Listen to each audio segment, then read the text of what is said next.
মাগরিবের সালাতের পরে আমাদের দেশে 6 রাকাত আউয়াবিনের নামাজের প্রচলন আছে। এই আউয়াবিনের নামাজ হচ্ছে দিনের 10টা 11টার দিকে।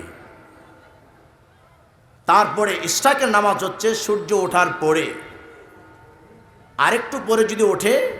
এই নামাজটাই রাসূল সাল্লাল্লাহু আলাইহি সাল্লাম ভিন্ন নামে দিয়েছেন ওয়াক্তের কারণে। অথচ এই আউয়াবিনের নামাজ 2 রাকাত নামাজ, 4 রাকাত নামাজ আমরা মাগরিবের পরে 6 রাকাত নিয়ে নিলাম। আর এটা সবচেয়ে বেশি পড়া হয় পীরদের দরবারে। আমরা যখন ধামতিতে পড়াশোনা করেছি তখন দেখছি ধামতি আলিয়া মাদ্রাসায় মাগরিবের পরে 6 রাকাত আউয়াবিনের নামাজ পড়ার একটা সুযোগ দেওয়া হতো। নামাজ তো লোকেরা ভাবে নামাজ তো 2 রাকাত নামাজ করে 6 রাকাত পড়লাম আল্লাহর জন্যে, সেজদা দিলাম 2টা প্রতি রাকাতে, একটা রুকু করলাম, সূরা ফাতিহা পড়লাম, আল্লাহ কি গ্রহণ করবেন না? গ্রহণ করবেন আল্লাহ? রসুল যদি না দিয়ে থাকেন, রসুল আউয়াবিনের সালাত দেন নাই। তিরমিজিতে যে একটা হাদিস আসছে, এই হাদিস এত দুর্বল যা গ্রহণ করার মতন উম্মতের কোনো সুযোগ নেই। এর মধ্যে যে দলিল আছে এত দুর্বল, উম্মতের গ্রহণ করার কোনো সুযোগ নাই। অথচ আউয়াবিনের সালাত আমাদের দেশে যারা তাহাজ্জুদ গুজারি মানুষ, ভালো মানুষ, তাদের মধ্যে প্রচলন আছে। এই আউয়াবিনের সালাতের কারণে তার আগের মাগরিব পরের এশা বাতিল হয়ে যাবে, সে বিদআত করছে। অথচ বিশ্বনবী বলেন, বান্দা যখন ফজরের সালাত পড়বে, ফজরের সালাত পড়ার পরে সালাতের জায়গায় বসে রইল, কোনো বাক্যালাপ করলো না, দুনিয়াবি গল্প গুজব করলো না, দুরূদ ইস্তিগফার জিকির আজকারের মধ্যে রত রইল। সূর্য যখন উঠলো 2 রাকাত সালাত আদায় করলো। আল্লাহর নবী ওই বান্দার জন্য বলেছেন, এই বান্দা যেন একটা পূর্ণ হজ এবং একটা পূর্ণ উমরা, যেগুলি আজকের যুগে খরচ করে করতে গেলে প্রায় 7-8 লক্ষ টাকা লাগে, বিশ্ব নবী বলেছেন সালাত জামাতে হলো, অতঃপর সে জিকির আজকারের সময় কাটালো, সূর্য উদয় হলো, অতঃপর 2 রাকাত সালাত আদায় করলো, আল্লাহ রাব্বুল আলামিন তার আমলনামার মধ্যে একটা পূর্ণ হজ এবং একটা পূর্ণ উমরার সওয়াব তার আমলনামার মধ্যে দিয়ে দিবেন। ওই সময় পড়তে পারলো না, বিশেষ কোনো জরুরত তার রয়ে গেল, অতঃপর সে 8টা 8:30টার দিকে পড়লো, এই সময় সে পারল না, 10টা 11টার দিকে জোহরে কাবলা জোহরে পড়লো। ওই নামাজটাই হচ্ছে আউয়াবিন। সেখানে যদি 2 রাকাত সালাত আদায় করে, সেখানে যদি 4 রাকাত সালাত আদায় করে, আল্লাহ রাব্বুল আলামিন যেই বেনিফিটের কথা রাসূলকে দিয়ে বলেছেন, ওই বেনিফিট তার আমলনামার মধ্যে 2 রাকাত আউয়াবিনের সালাতের কারণে আল্লাহ তাকে দান করবেন। রাসূল যা দিয়েছেন তা গ্রহণ করো। আমার ভাইয়েরা, আতাকুমুর রাসূলু ফাখুযুহু ওয়া মা নাহাকুম আনহু ফান্তাহু, আমার রাসূল যা দিয়েছেন তা গ্রহণ করো, যা নিষেধ করেছেন তা বর্জন করো। সালাতের ভিতরে আরো কিছু বিদআত আছে, আরো কিছু বিদআত আছে। যখন আমরা তাশাহুদের বৈঠকে বসি, আমাদের পজিশন বাম উরুর উপরে বাম হাত আঙ্গুল বিছানো থাকবে, হাঁটু এরকম করে নিচের দিকে আঙ্গুল ঝুঁকে থাকবে না।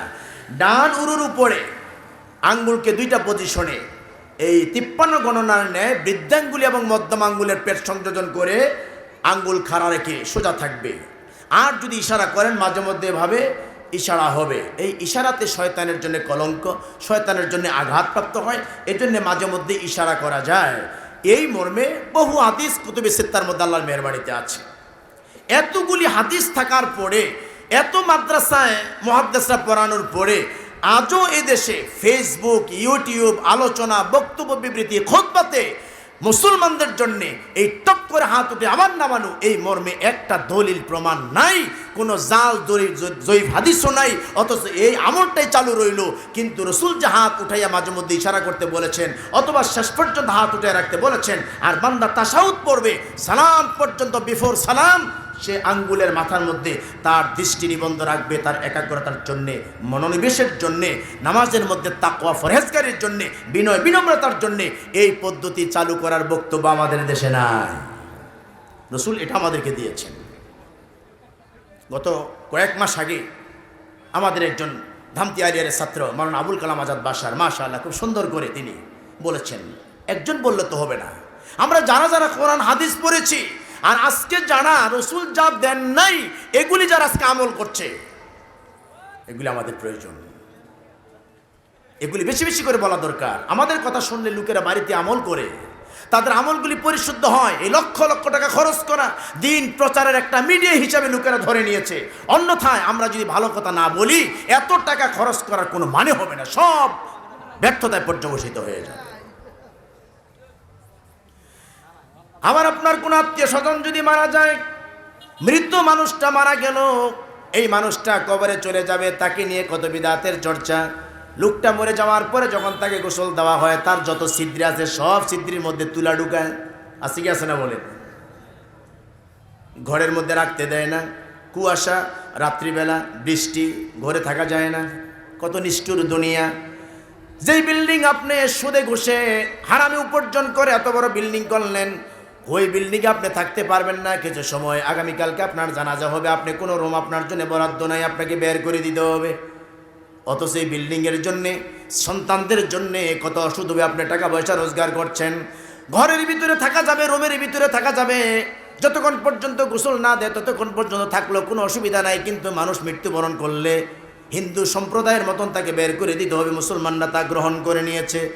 গোসলের সময়ে গোসল দিবে, তার হাতগুলি কবজি পর্যন্ত ধুইবে, মুখমণ্ডলটা ধৌত করবে, প্রস্রাবের জায়গা, পায়খানার জায়গার মধ্যে গামছা পেঁচাইয়া, পলিথিন পেঁচাইয়া সেই জায়গার মধ্যে পানি ঢেলে পরিষ্কার করবে, অথবা তার সমস্ত দেহের মধ্যে পানি ঢেলে পরিষ্কার করবে। আপনার বড়ই মিশ্রিত, বড়ই পাতা মিশ্রিত গরম পানি দিয়ে একটু সাবান দিয়ে তাকে গোসল দিবে, বাস কমপ্লিট।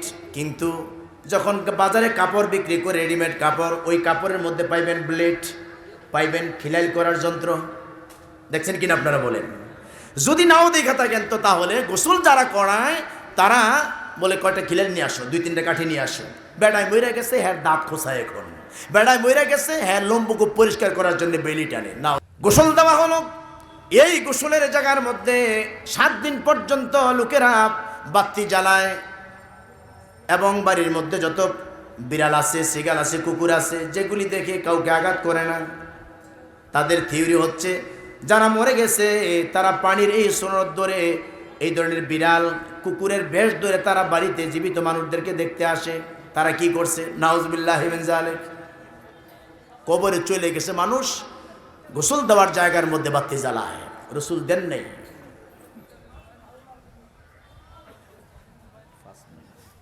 জানাজা